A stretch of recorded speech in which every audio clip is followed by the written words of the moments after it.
Hello and welcome back to the Enchanted Chariot. My name is Cynthia and today we are going to be reviewing the MONSTAROT by Joanna Nelson Second Edition.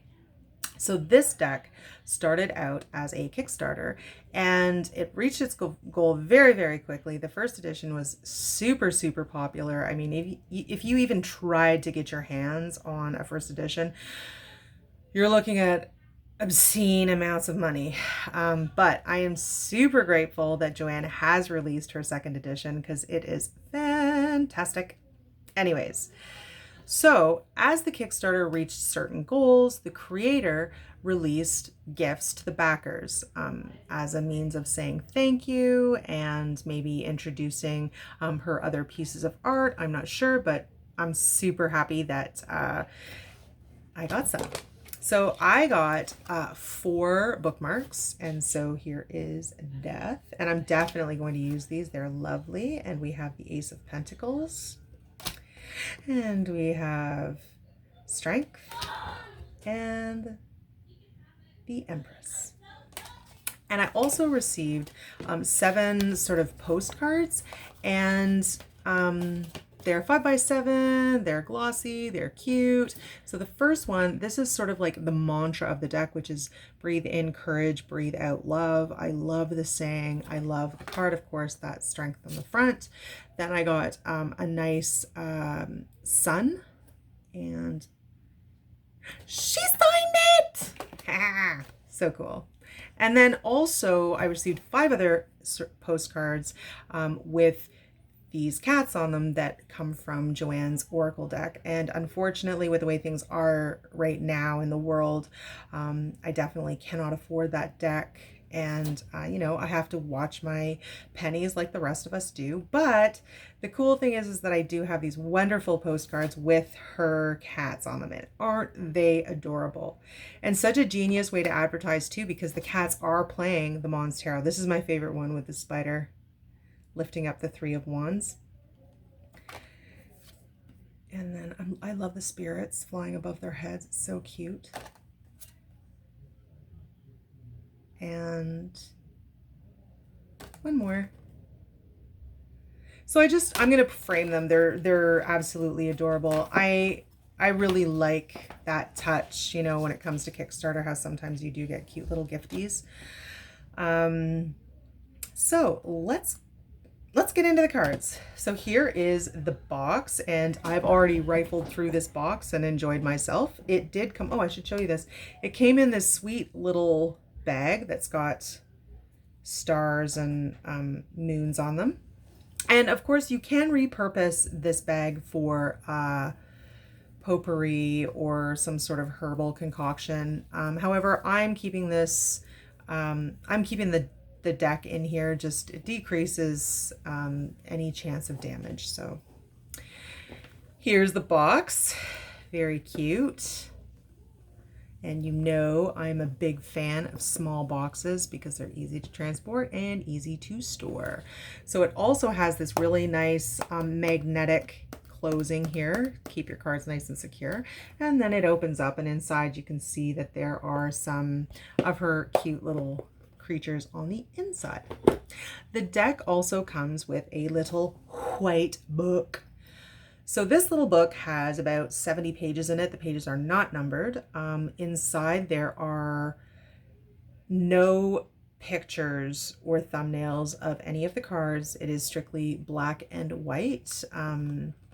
There are spreads in there. We have a 1 card spread, a 3 card spread, and also a really nice 4 card spread that's specific to this deck.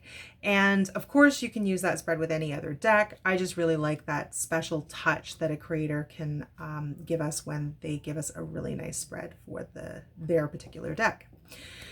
So in the deck there is 1 extra card, and she is the Illuminary. And she is the loveliest little monster in the world. In the first edition, there's the Illuminator, who's a masculine energy, but it's the same idea. So basically, if I am doing a reading for myself, the Illuminary is me. If I'm doing a reading for you, the Illuminary is you. I just, so cute. What I thought I'd do is that I would read the meaning of the illuminary to you, so you sort of get an idea of how, what the book is like as far as descriptions. So here we go. So it does have keywords. So revealing the unseen, hope, and guiding light. So it has an artist interpretation, which would be Joanne's interpretation. As darkness fills the sky, the luminary brings warmth and light to those around her. Pure, vibrant energy blazes through the night. As it pours forth from her hands and attire, two mighty flies are harnessing her energy to use as a guiding light. And then we have the card meaning, and that would be written by Trish Sullivan. She is the person who is the author of the guidebook. And she says, the luminary resides in a perfect place between the dark and the light. She embodies the power of the sun and the moon, the day and the night. She is here to show you how to see hope in the shadows, how to be the light in the darkness. You may not see the way, but the path is there. Invoke her light and all will be revealed to you. And if you can't see the direction you're supposed to go, call upon her lighty flies to light the way. It's just such a beautiful hug. Anyways, really great guidebook. I will be reading it from cover to cover because it's just like sort of an inside glimpse into the creator's mind, and you know how much I love that. Okay, so let's get into why we're here. Okay, so these are falling everywhere. Okay, so this is the card, and I believe it's a 350 GSM, and it is nice and sturdy, and I prefer a thicker cardstock, so super happy. The backs are absolutely beautiful. They don't show whether the card is upright or reversed when you're doing a spread, in the sense that when you're laying down the cards and the back is up, you can't tell whether or not it's reversed. I don't read reversals, so it doesn't matter, but to those that do read reversals, it's a nice touch. People do enjoy that. So the cards are big. Let me see. Hold on one sec. I have another deck right here that I will be reviewing in the future. And this is a standard size card. So you'll get an idea as to how big the MONSTAROT deck is. So the front is another deck, and the back is the MONSTAROT. So you can see it's quite a big deck, and I have really big hands. I have a problem shuffling the deck. So when I'm shuffling, you know, the usual way is by the side like this, but I find like my hands are so spread that it actually causes them to sort of cramp and ache. So first world problems, I know. So I shuffle this way.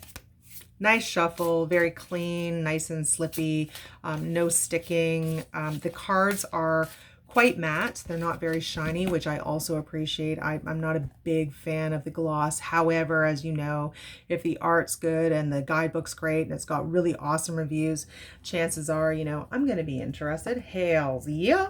So I'm going to do a flip through and just talk, and then let's get into it. So I absolutely love these cool colors. I think there's only 2 cards in the deck. One of them being right here, the Emperor, and the other one being the Devil, that are sort of orange. I just love the cool, calming colors. I can tell you that I'm not a big fan of the white stripe title at the bottom. However, if that's the worst in regards to this deck that I have to deal with, I'm good. The colors are vibrant and beautiful. I am not sure that my camera is picking up the beauty of the colors, but they're quite lovely. You'll also notice that the characters all have really expressive, beautiful faces. And that makes using your intuitive reading skills even more awesome. It's very helpful. Would I suggest this deck for a beginner reader? Yeah, yes, I would, for sure. There is so much symbolism in these cards that you can really tap into your intuitive reading skills. As you know, I also use the guidebook as I am practicing my my intuitive reading skills. It's not easy, and you know, depending on what's going on in your life, tapping into you know, the connecting with the universe can sometimes be more difficult. But these creatures are so sweet and so comforting. This deck is quite comforting, but it's also direct. Like, if you are looking for answers, you are going to get the answers. I would suggest using this deck for children. Also for people who suffer from mental health issues, because the images are not scary or terrifying, and they're still getting the healing or the reading that they need, the messages that are so important for them to get, but oops, they're not being inundated with maybe some cards that are a little bit scary, because there are cards that are a little bit scary. There's no nudity in this deck. There's the devil. There's no nudity in this deck either. Sometimes people can find nudity a trigger. I've never read for a child. I mean, my daughter will pick out a card and I'll read it to her and we'll talk about it, but I haven't. And most of the reading that I've done is that tower is so sweet. Like, usually the tower will invoke fear and maybe some negative feelings, even though the tower card itself is not a negative card at all. But this card is like not terrifying. It's cute. So yeah, I think that Joanna did a really great job at creating the second edition. There are differences. The backing of the first edition cards are black and white. The box is different. The little white book is actually a little white book, and it's simpler, but the messages are the same. If you are interested in watching a side-by-side comparison of the first and second edition, I believe that you can see it on YouTube. The channel's called Supportive Tarot, I think. Supportive Tarot. But she does a fantastic job of comparing both. The deck is her soul deck, so she's a super huge fan. Is this a soul deck for me? No, it's not my soul deck. My soul deck is the Crow Tarot. I do have another little cute creature deck that I will be revealing in the future that I thought was my soul deck, but we grew apart.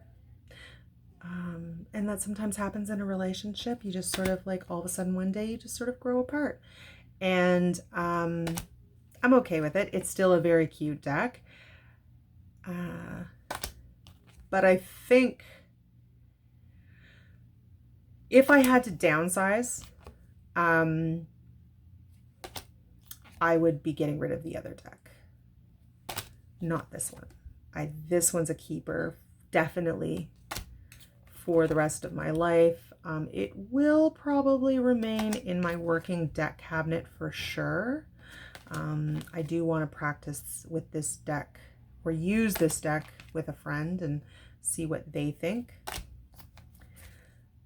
But overall, an amazing job, and I am very, very pleased with everything to do with this deck. If there were two things that I would change this part at the bottom. More like maybe handwritten in a corner, or found another way to sort of label the cards. That's definitely what I would have done. And then I think the other thing, and I can't even believe I'm saying this because I used to be such a huge fan of larger cards, but I actually think that I would have preferred, so those were all the cards. So lovely. I think I would have preferred a smaller deck. just a little bit so that it was easier to shuffle. You know, beggars can't be choosers. I think another thing that I would have loved to definitely have seen put into this deck is the gilding around the edges. Not a big fan of the super shiny gold or the super shiny silver. However, I prefer silver over gold. But it would have been nice if there was some colorization here, even if it was like the blue or a matted gold or a matted silver, or even I really like the heliographic sort of like it's rainbowy. Like I love that. I won't be altering the deck. I have in the past colored the sides of the deck myself. However, it was the Greenwich Tarot. It bled. And ever since then, I've sort of backed away from it. Some people are really good at it. It looks like I'm not. I haven't really modified any decks of any great significance. I've never cut a deck, but I have colored the outsides, and I've run into a few difficulties. But the decks are still completely usable, but yeah, they're just not as pretty. So I would highly recommend getting your hands on this sweet little deck. You can still get it on Joanna Nelson's Etsy account. She has a few other decks there. She sells painted rocks. She sells just a few other really cute things for her decks. Anyways, I am so happy that you returned. Please hit the like button and subscribe and share. And I'll see you soon. Have a magical day.